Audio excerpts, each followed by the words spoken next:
Tashmë gjithë jemi dëshmitar të fillimit të një procesit ku përgjegjësia për sigurinë në urën e Mitrovicës do të kalojë tek policia e Kosovës.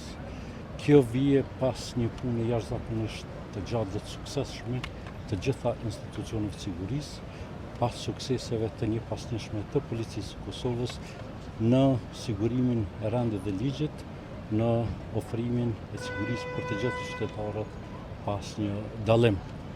Tasht patjetër se ky është një lajm i mirë.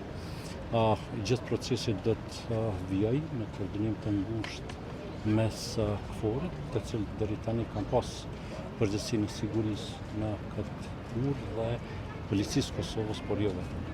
Sigurisht që me përmirësimin e sigurisë dhe vetë prezenca e policisë Kosovës do të reduktohet. Është një proces afat shkurtër i cili do të ofrojë garanca për të gjithë se hapja urës do të jetë një e mirë për të gjithë, pa pasur ndikim negativ në asnjë.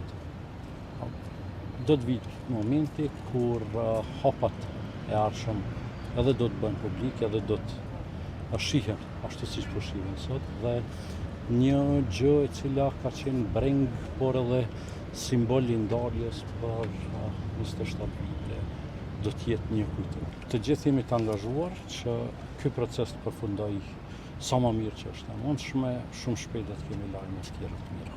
Për sa i takon deklaratave, ne jemi mësuar të dëgjojmë në vazhdimsi deklarata të cilat cënojnë sovranitetin, rrezikojnë sigurinë e Republikës Kosovës. Me thënë të drejtën, nuk është se edhe na bën përshtypje për shkak se nuk jemi të befasuar nga qëndrimet e tyre, ashtu siç kam deklaruar edhe më herët, Serbia nuk ka ndryshuar, është po ajo e 98-99-s, po ajo edhe e viteve të mëhershme, por Kosova nuk është më e njëjta.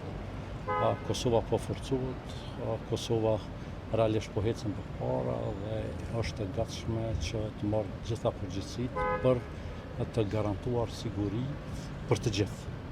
Dhe përmes kësaj të ofrojmë rrugë e qasje për zhvillim e prosperitet në tejshëm të Republikës së Kosovës.